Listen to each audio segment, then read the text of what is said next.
Друзья, всем привет! Рад видеть вас на своем докладе. Меня зовут Саша, и я фронтенд-разработчик в компании HelloLab.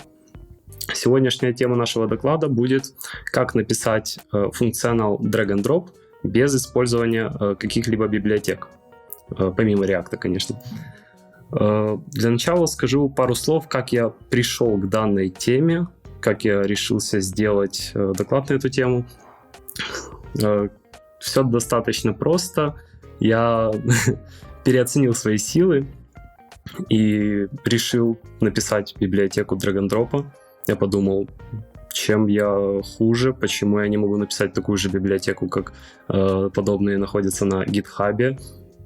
Но, к сожалению для меня, я наткнулся на 9 кругов ада, и это было очень сложно. Я сидел, кричал просто на свой ноутбук, почему у меня ничего не работает.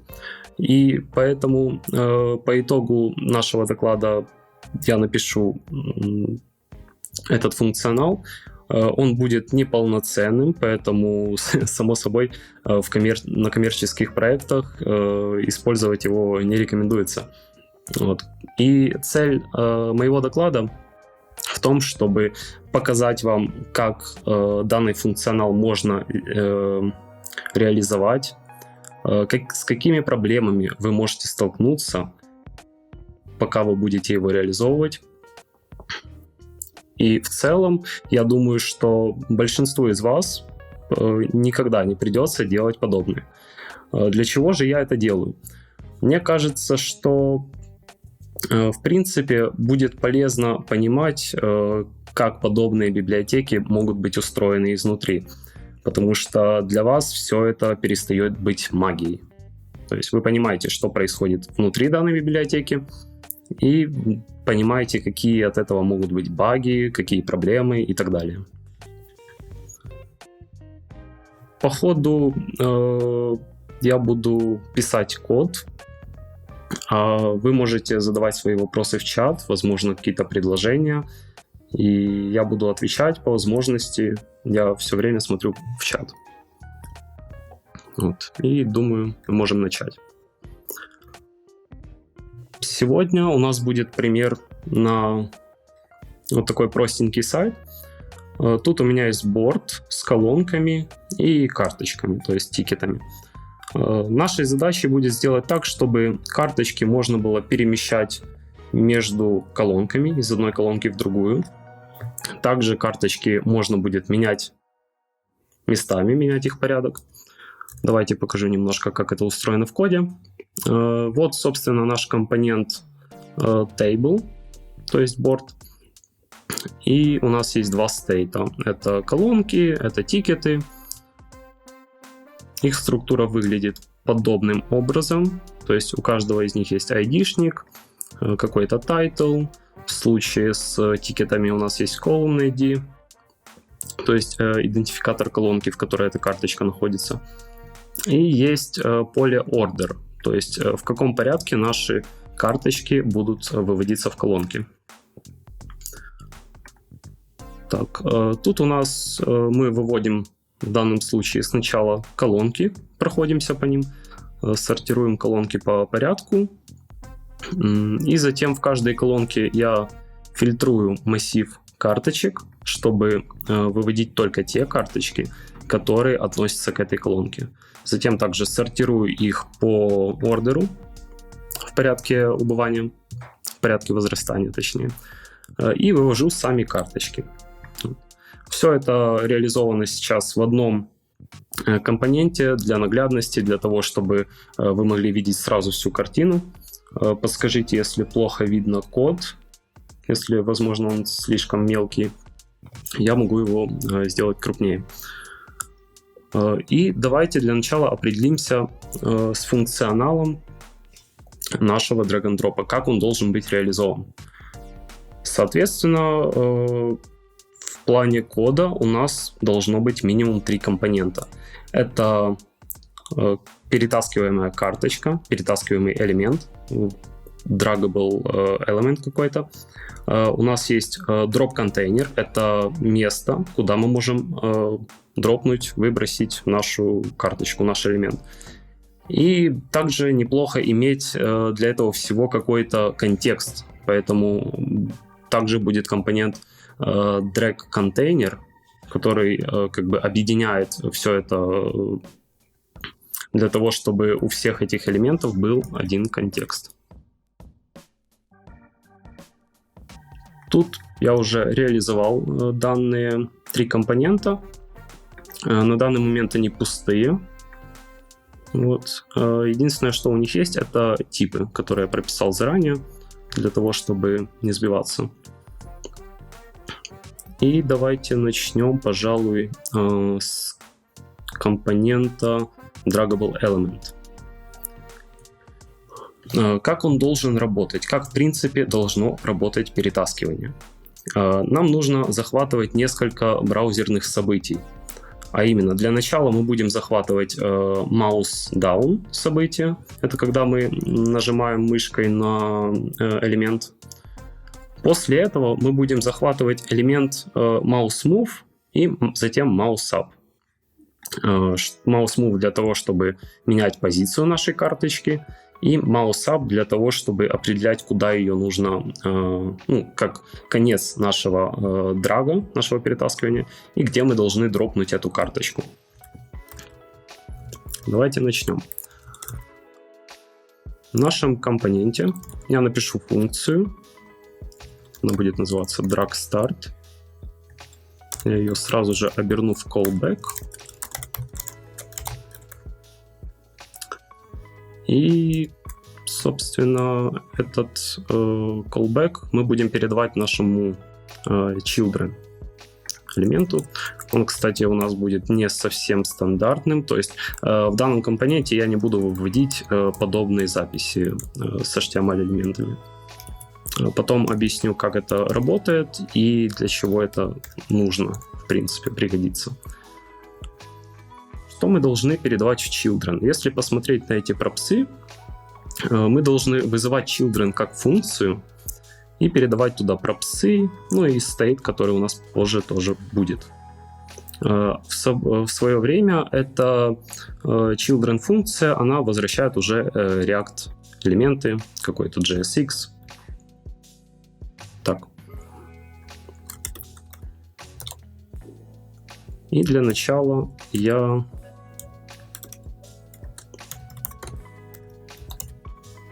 вместо события mouse я использую pointer, тоже я чуть позже объясню, для чего это нужно, почему не on mouse down, а on pointer down, также будет pointer move и pointer up. Я буду передавать функцию on pointer down, наш drag start, и он будет типа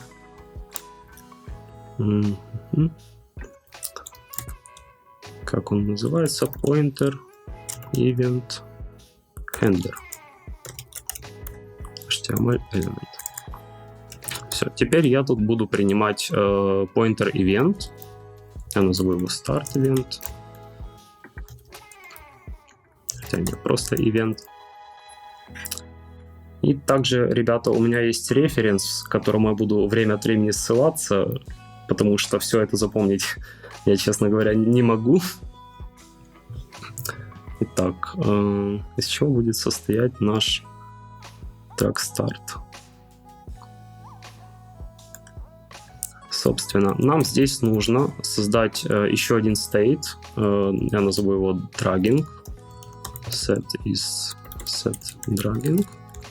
Он будет определять, что в данный момент мы делаем. Перетаскиваем эту карточку, этот элемент, или же нет. По умолчанию значение будет false. Собственно, пусть это будет handle drag start. Тут я буду менять это значение на true. Также у нас будет handle drag move.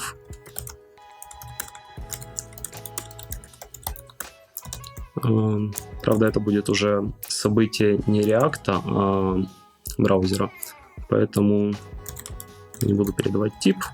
я просто скажу, что event тут будет pointer event. И точно так же с drag end. В drag end, само собой, я буду задавать наш state на false. Теперь, что мы должны сделать? Мы также будем пробрасывать класс name нашему children элементу. Этот класс name у меня прописан тут. И я его буду передавать только в том случае, когда мы уже перетаскиваем карточку. Я буду передавать класс drag element, в противном случае undefined или пустую строку. Для чего это нужно? В момент, когда... Так, у меня сейчас ничего не работает, потому что я не все пропсы, видимо, пробрасываю. ID. Так. Props, children. Class name, style. Да, также я буду children элементу передавать какие-то DOM-атрибуты. Это мне понадобится потом для того, чтобы в момент нашего перетаскивания определять, какой элемент находится под нашим перетаскиваемым элементом, и какой у него порядок, и, в принципе, его айдишник. Поэтому тут я также передам data drag item. Сам draggable element будет принимать ID, и я его буду пробрасывать сюда. И также order.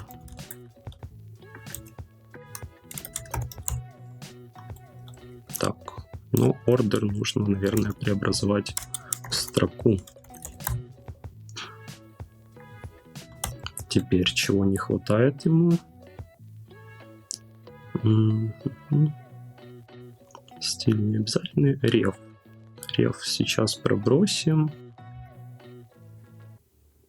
Так. Ага. И state. State пока что я уберу. Также я создам ref.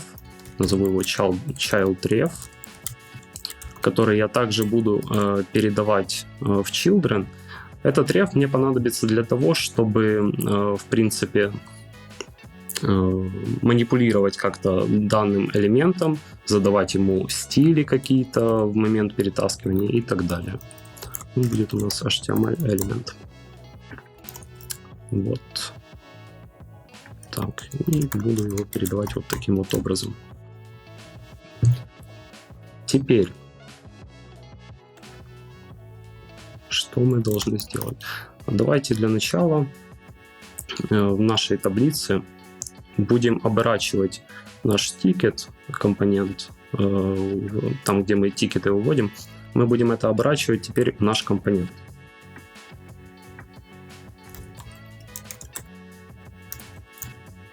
Так. Draggable element. И теперь, каким образом эта запись будет выглядеть? В children я передаю не подобную структуру, как мы, в принципе, к этому привыкли, а я передаю функцию, которая вызовется внутри уже нашего компонента.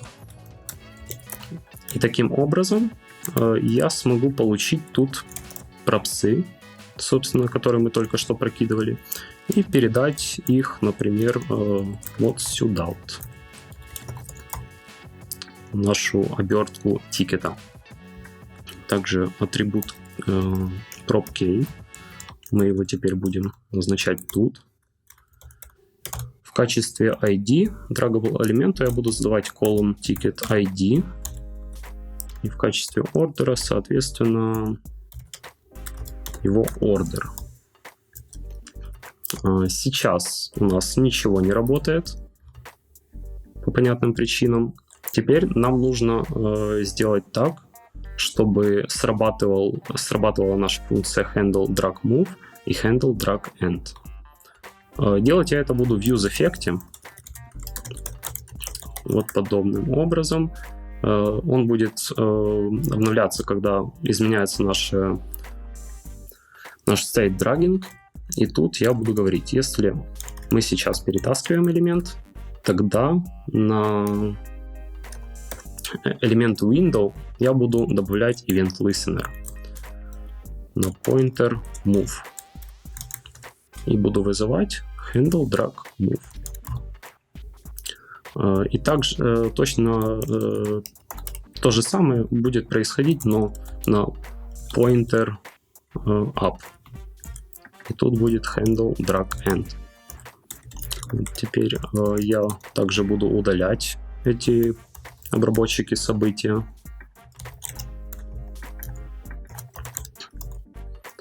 И мне нужно, я так понимаю, добавить их зависимости, чтобы если эти функции обновились, мне также нужно будет, точно так же они должны обновиться тут.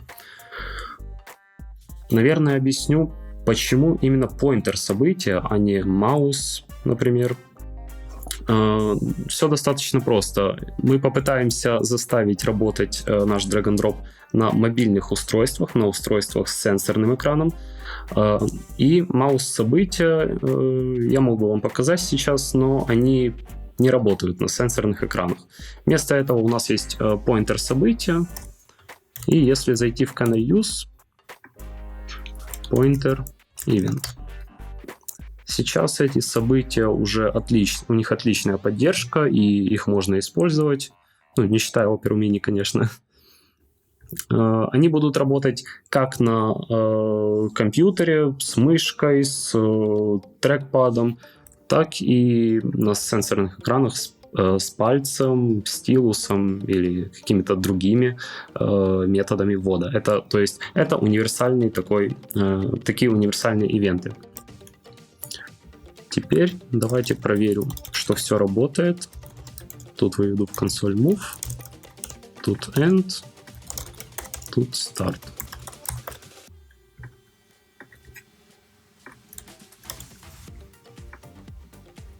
Так, в момент, когда я зажимаю трекпад, у меня срабатывает start. Теперь, когда я веду мышку, у меня происходит move, и затем срабатывает end. После чего наши с вами ивенты должны обнуляться. Поэтому дальше, когда я вожу мышкой, они не срабатывают. Теперь мне нужно заставить эту карточку передвигаться. Так, и помимо этого, кстати, drag element почему-то не срабатывают стили. Стили не срабатывают, потому что я их забыл тут передать. Тут забавная ситуация, я передаю пропсы, затем, само собой, я передаю и класс name с классом, который сделает нашу карточку фиксированной, но при этом после этого я переопределяю этот класс name, поэтому мне его нужно добавить здесь. Вот. Теперь моя карточка становится фиксированной, но мне нужно изменять ей позицию top и left для того, чтобы она начинала двигаться. Так, как мы это будем делать? Делать мы будем это в handle drag move, и для этого мне как раз таки понадобится child-ref. Если у нас child-ref нету, то есть он не назначен никакому элементу, то нам нет смысла делать что-то дальше, поэтому мы выходим из этой функции. Если же child-ref есть, то для начала нам нужно определить, точнее нет, нам нужно задавать ему в стилях top и также left. Брать мы эти значения будем из нашего move ивента для начала. Я буду задавать client y и event client x. Так, смотрим, что получилось. И как мы видим, теперь, когда я перетягиваю эту карточку, у нас она следует за нашим курсором. Значения client y и client x — это позиция вашего курсора относительно левого верхнего края экрана, но только с учетом вашего вьюпорта. То есть, если у вас есть скролл, и ваша мышка находится где-то ниже, то в таком случае вам нужно учитывать Page X и Page Y. Но есть одна проблема. Сейчас наша карточка ведет себя странно, то есть она притягивается левым верхним углом к нашему курсору, хотя более желанный результат для нас — это для того, чтобы в том месте, где мы ее начали, для того, чтобы карточка, позиция учитывала, что мы стартуем наш драг-ивент не с этого угла. Для этого нам нужно найти разницу между позицией левого верхнего угла карточки и позицией курсора при начале перетаскивания. Найдя эту разницу, мы сможем ее приплюсовать к move-ивенту, и таким образом мы получим желаемый результат. Я буду сохранять значение в ref, потому что нам нужно вычислить эту разницу в handle drag start и затем использовать handle drag move. Назову я этот ref start pointer position.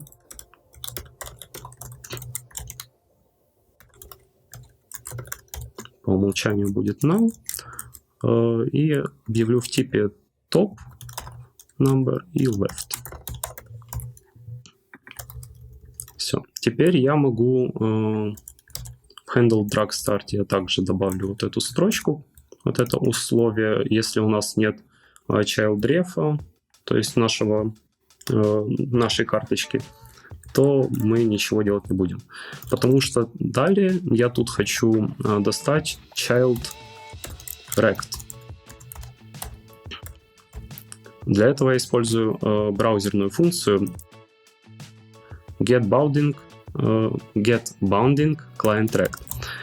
Эта функция возвращает нам позицию элемента относительно экрана. Например, если я беру getBounding client rect этой карточки, то мне вернется объект, где будет значение top, которое указывает ее позицию относительно верхнего, относительно верха. Left, также будет right, bottom и так далее. Сейчас покажу. Например, я могу вывести это значение в консоль. Вот. Я получил значение данной карточки. Например, у нее отступ от верхнего края экрана 246 пикселей. И отступ от лева 635 пикселей. То есть, таким образом я получаю этот угол. Верхний левый угол карточки. Также у меня есть позиция курсора на момент старта. Для этого я беру из ивента точно так же client Y и client X. И я могу в start pointer position записать эти значения. Записать разницу между этими двумя углами. Для этого я буду брать child rect top минус event client Y. Также у меня есть left. Это будет child rect left минус event client X. Но TypeScript мне говорит, что я не могу назначить значение current, потому что оно read-only. И чтобы это исправить, я думаю, можно просто убрать null. Да. Когда вы задаете в рефах, в useRef хуке null, то оно воспринимается как read-only. Если его убрать, то проблем никаких не будет. Так, теперь я получил разницу между позицией курсора и позицией карточки. Я могу использовать это в handle drag move. Например, задавать тут не просто event client Y и event client X, а также добавлять эту разницу. Для начала я скажу, что если у нас нет start pointer position, тогда мне также нет смысла что-либо делать. А далее я получу эти самые значения top и left. И приплюсую их.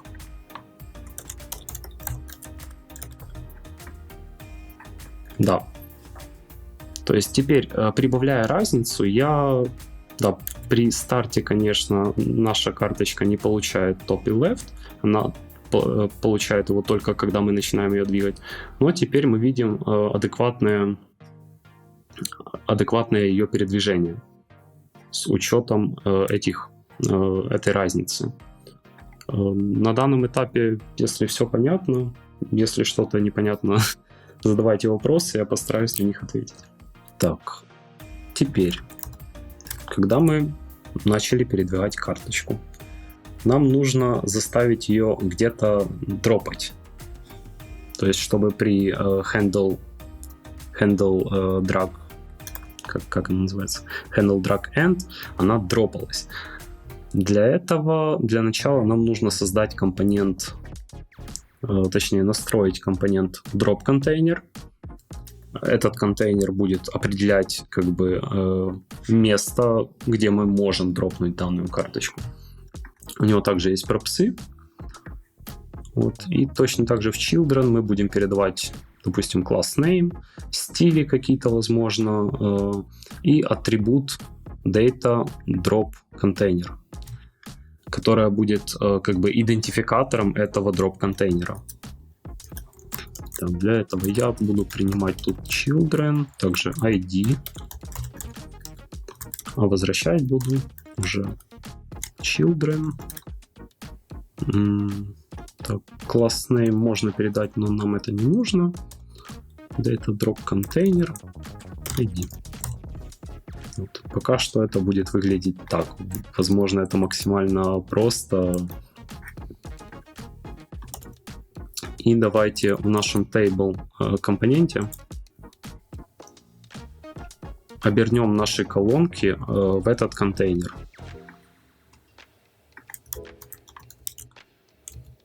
Drop контейнер. Так, и точно так же мы должны вызывать функцию вот таким способом.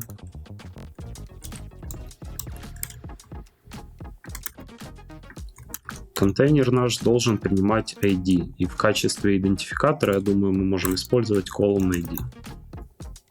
Вот таким образом. Тут нам возвращаются пропсы, которые я буду отдавать вот сюда вот. И у нас сейчас нет класснейма, но на будущее, возможно, нам он пригодится. Я добавлю его сюда вот. Теперь наши колонки как минимум имеют, точнее не сами колонки, а вот их контент, имеет атрибут DataDrop Container, и мы можем это использовать для того, чтобы для определения, есть ли под нашей перетаскиваемой карточкой сейчас колонка или же нет. Как мы будем это делать? Давайте покажу. Возвращаемся в наш draggable element. И тут я создам еще одну функцию. Пока что я буду писать это в handle drag move. Я хочу определить для начала самый глубокий элемент под нашим курсором, точнее под нашей карточкой. Для этого я гляну на секундочку референс.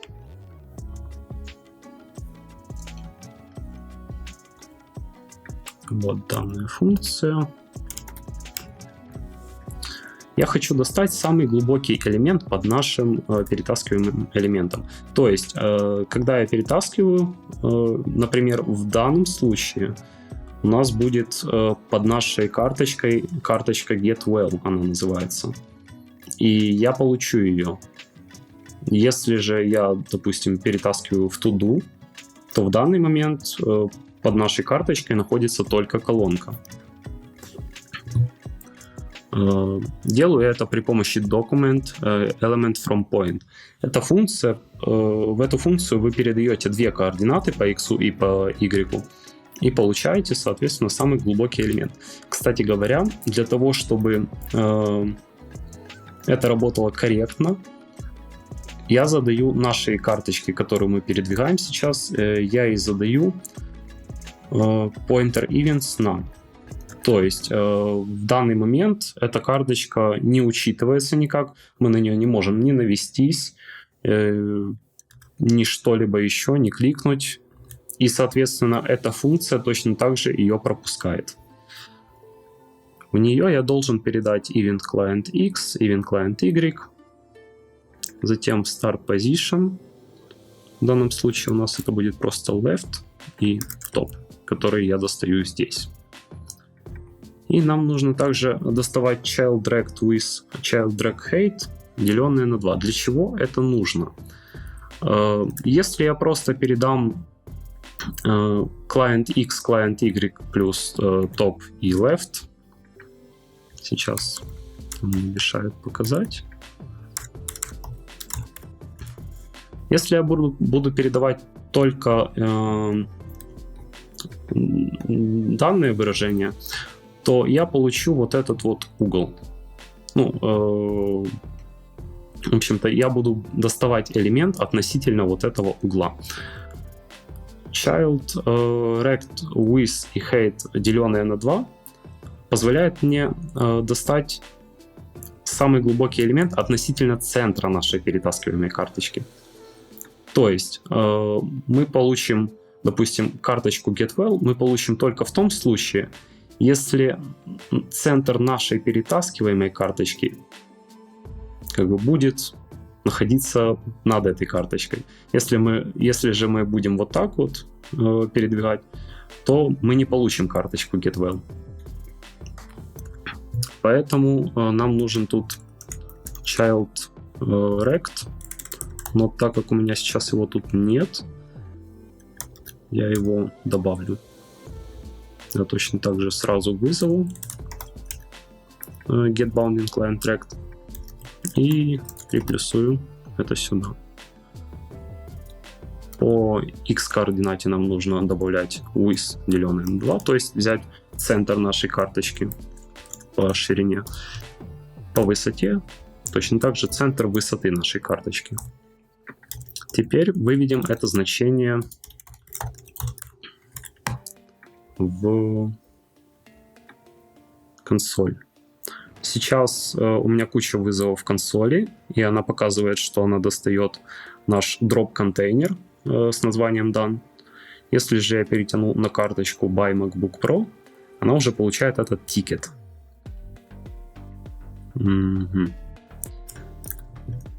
Окей. Далее мне нужно относительно этой карточки, относительно этого самого глубокого элемента, так как он нам не нужен, нас интересует именно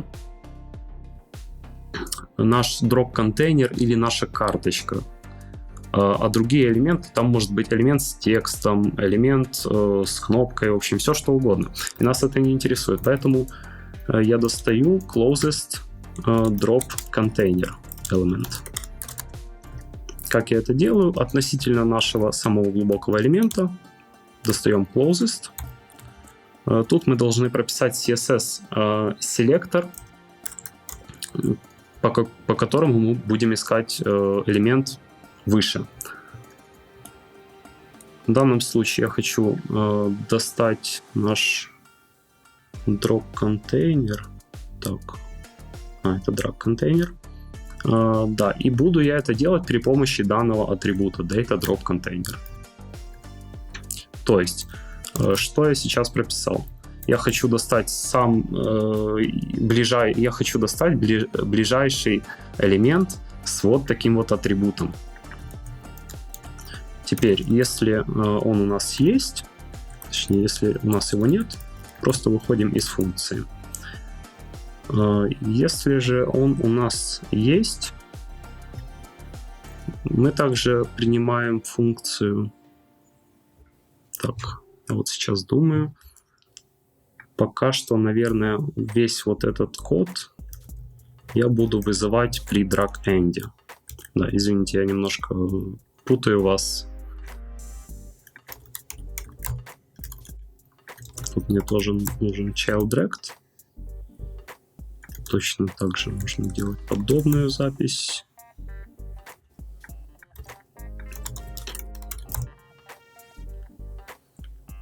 Теперь я хочу вывести здесь наш closest drop container. Это что касается дропа. То есть сейчас я дропаю карточку в первую колонку, и нам показывается, что мы получили эту самую первую колонку. Что это значит? Теперь я могу также наш draggable element может принимать callback on drop.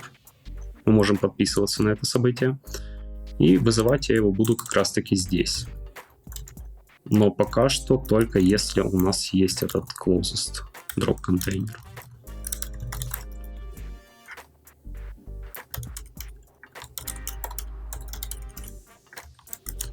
Что принимает в себя функция onDrop? Она принимает drag item ID, это идентификатор нашей карточки, которую мы перетаскиваем. Drop container ID, это колонка, в которую мы скинули эту карточку. И order, но order пока что нам, в принципе, не нужен. Drag item ID будет равняться ID, drop container ID мы сейчас добавим. И drag item order, я думаю, пока что будет просто order, который мы принимаем в пропсах самого этого компонента. Теперь, как нам получить drop container ID? Учитывая, что у нас есть, собственно, этот элемент, мы можем достать его значение, его атрибута. Что я сейчас и сделаю. Drop container ID будет у нас равняться closest drop container element, и мы будем вызывать get attribute и доставать значение его атрибута. Так. И я буду его просто передавать сюда далее. Теперь давайте проверим. Также, так как я вызываю onDrop, я его добавлю в зависимость, а также ID, order.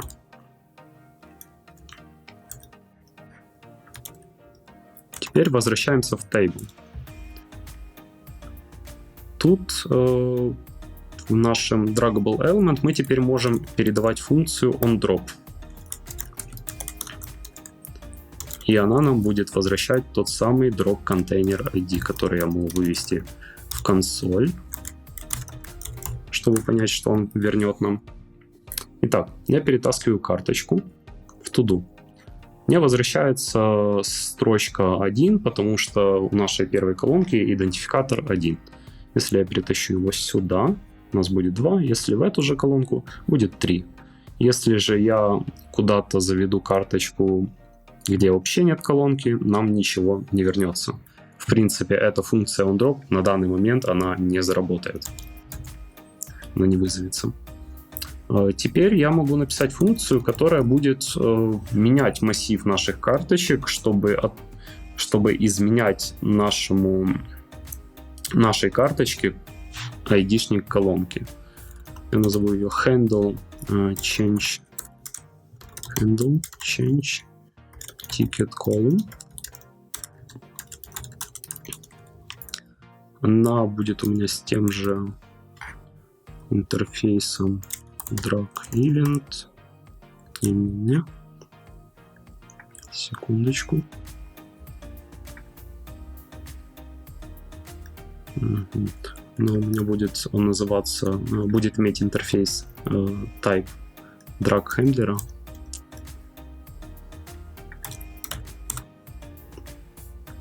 Вот. И будет принимать тот же самый drop container ID.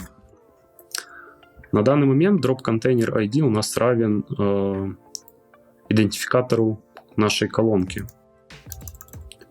Тут мы должны вызвать setState, то есть setTickets, где я буду изменять массив тикетов, мапить его, и на каждый тикет я буду делать условия. Если данный тикет... Нет, секундочку. Также я буду принимать drag item ID, который равняется ID-шнику нашего перетаскиваемого элемента, нашего тикета. Я буду доставать этот target ticket из массива этих тикетов. Tickets, find, ticket.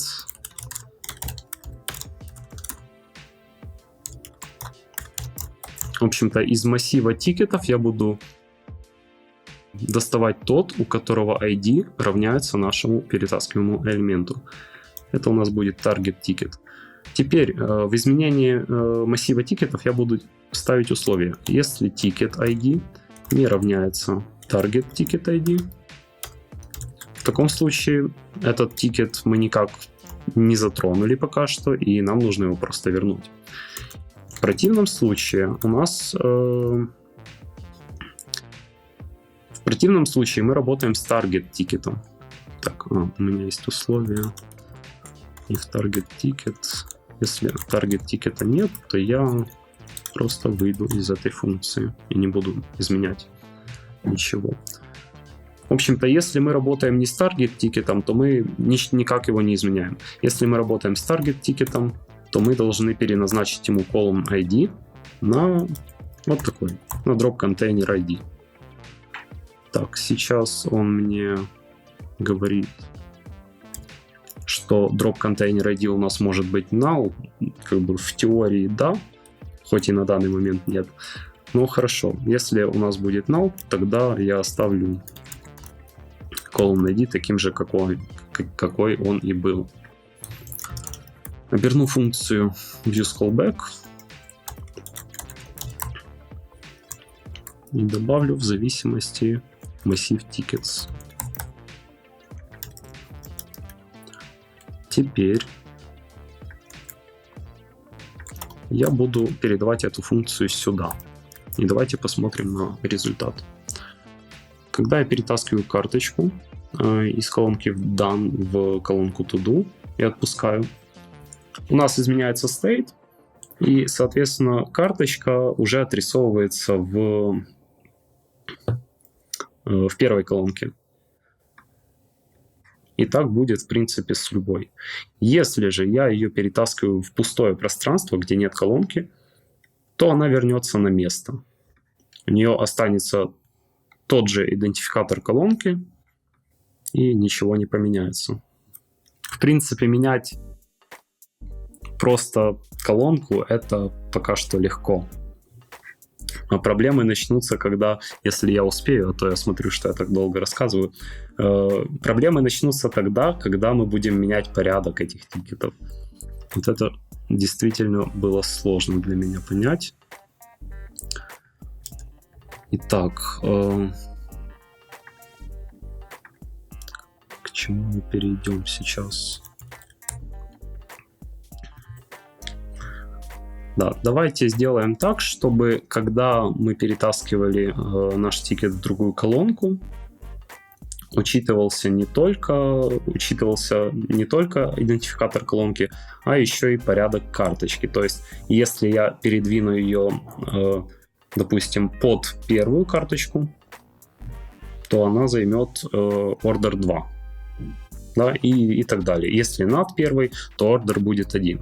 В принципе, я вам не рассказал, что я тут вывожу, допустим, не идентификаторы, а это порядок наших карточек, который сейчас вообще никак не меняется. То есть я добавлю данную карточку в конец. Так, они тут не отображаются. В общем, я перетягиваю карточку. Казалось бы, у нее ордер тут должен быть 0, но это не работает, потому что мы это все не учитываем.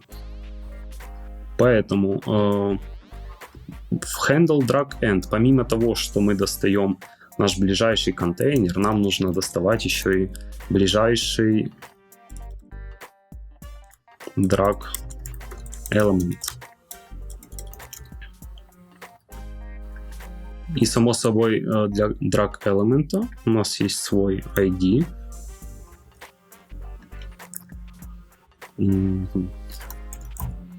То есть теперь, если я перетащу карточку на другую карточку, а не просто в колонку, я буду получать эту самую карточку, находящуюся под нашей. И мне нужно от нее взять ее ордер, да, который я буду передавать теперь вот сюда вот. Для этого напишу, пожалуй, создам здесь new order, переменную. По умолчанию она пускай равняется ордеру карточки.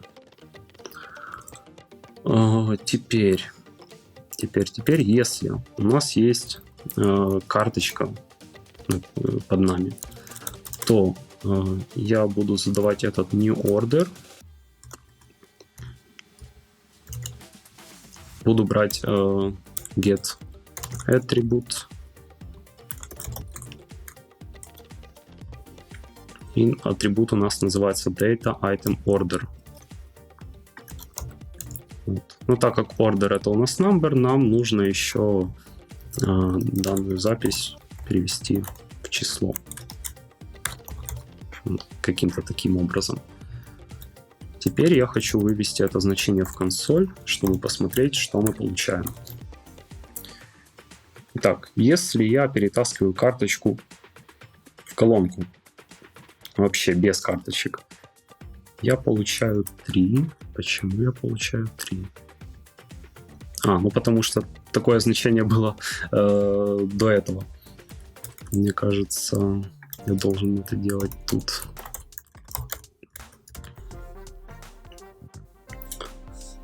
Окей, если карточки под нами нет, условие не срабатывает. Если же я перетаскиваю, допустим, на карточку с ордером 1, я получаю 1, 0, 0, ну и так далее.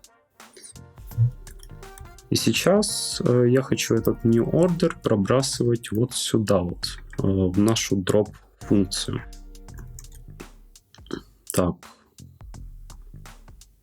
Угу. Теперь, когда я ее пробрасываю, нам нужно вернуться в table компонент и немножко модифицировать нашу функцию, так как теперь мы можем, наш обработчик данного события, так как теперь мы еще и принимаем drag item order. Нам его нужно учитывать. Тут есть одна загвоздка, точнее условие, которое мы должны понимать. А именно, когда мы перетаскиваем карточку из одного столбика в другой, мы не просто должны у этой карточки менять ордер. Там, допустим, если она стоит здесь, то она должна быть 0. Тут есть два развития событий. Мы перетаскиваем карточку из одной колонки в другую, и мы перетаскиваем карточку в одной и той же колонке, но меняем только ордер. Почему тут два кейса? Потому что если мы перетаскиваем карточку из одной колонки в другую, мы точно знаем, что в одной колонке, а именно откуда мы начали перетаскивать, стало на одну карточку меньше, а в колонку, в которую мы перетащили карточку, стало на одну карточку больше. И, соответственно, например, в колонке in progress мне нужно вот эти order 2 и order 3 поменять на 1 и 2. То есть компенсировать потерю одной карточки. А в колонке Done, если были карточки после карточки, которую я перетащил, мне нужно было бы компенсировать точно так же и добавить order +1. Вот. Но я думаю, я уже не успею это показать. Окей. Да. Это все заняло намного больше времени, чем я думал, поэтому я думаю, будет проще, если я сейчас покажу референс. Оставшееся время. Reference table. Да, итоговый код должен был выглядеть примерно вот так вот, как вы сейчас видите. Ой, немножко лагучий. Секунду. Примерно вот такой вот результат. То есть карточки должны были быть с анимацией. Мы их можем дропнуть. Все это тоже с переходом происходит. Но так как я не успею это показать, я думаю, в любом случае после этого доклада я скину ссылку на репозиторий. Это будет либо архив, либо ссылка на GitHub. Я пока не знаю, честно. Но я скину ссылку. В общем-то, итоговая таблица, она выглядела бы примерно вот так вот. Тут все расписано комментариями, все условия, которые я тщательно проверял и добавлял. Собственно, вот мы изменяем handle change ticket column. Это функция, когда мы изменяем колонку тикета. Поэтому тут мы где-то компенсируем, где-то уменьшаем ticket order на 1, а где-то увеличиваем. И, соответственно, нашему тикету мы задаем там новый ордер и новую колонку. Вот. Есть также функция, которая хендлит изменения только ордера. То есть, если тикет был в колонке и остался в колонке. И тут точно так же происходит компенсация, но немножко на другом уровне. И, собственно, вот такой вот код. Он немножко громоздкий, да. Но я думаю, я постараюсь его получше описать, как можно лучше, и скину ссылочку на него. Потому что сейчас мы в любом случае не успеем все это просмотреть, все это проверить. Поэтому, возможно, вас интересуют какие-то вопросы, например, как drag and drop там работает на мобильном устройстве, какие есть нюансы. Если подобные вопросы есть, вы можете задать их в чат, и я на них сейчас отвечу. Постараюсь ответить. Так, Артем спрашивает, какое преимущество данного подхода в сравнении с библиотекой Beautiful DND. Да, я как раз брал за референс Beautiful DND. Честно, никакого преимущества нет. То есть вряд ли вы когда-либо будете писать что-то подобное своими руками и использовать это на коммерческих проектах, возможно, даже на своих нет.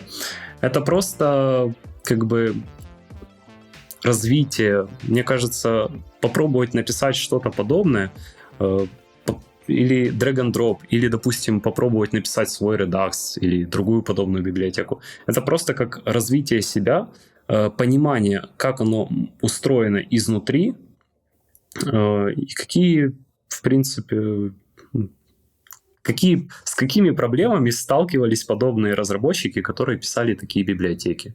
Просто они проходили через 9 кругов ада. Я не могу это по-другому описать, потому что сам пытался написать подобное. И, в принципе, у меня получился неплохой результат на десктопе. То есть вот наши карточки перетягиваются. Но я не решил множество проблем, которые решает та же самая библиотека Beautiful DND. Например, на мобильном устройстве на мобильном устройстве частично работает, а также этот drag and drop. Но также Beautiful DND позволяет нам, допустим, пока мы перетаскиваем элемент, скроллить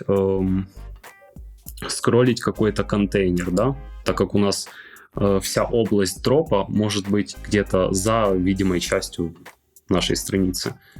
Эту проблему я также не решил. Это очень сложно написать, так как та же библиотека Beautiful DND, она идентифицирует все контейнеры, которые скроллятся, и затем во время того, как вы перетаскиваете карточку, она определяет, если вы рядом с краем этого контейнера, значит, нужно его немножко проскроллить. Вот, затем остановиться.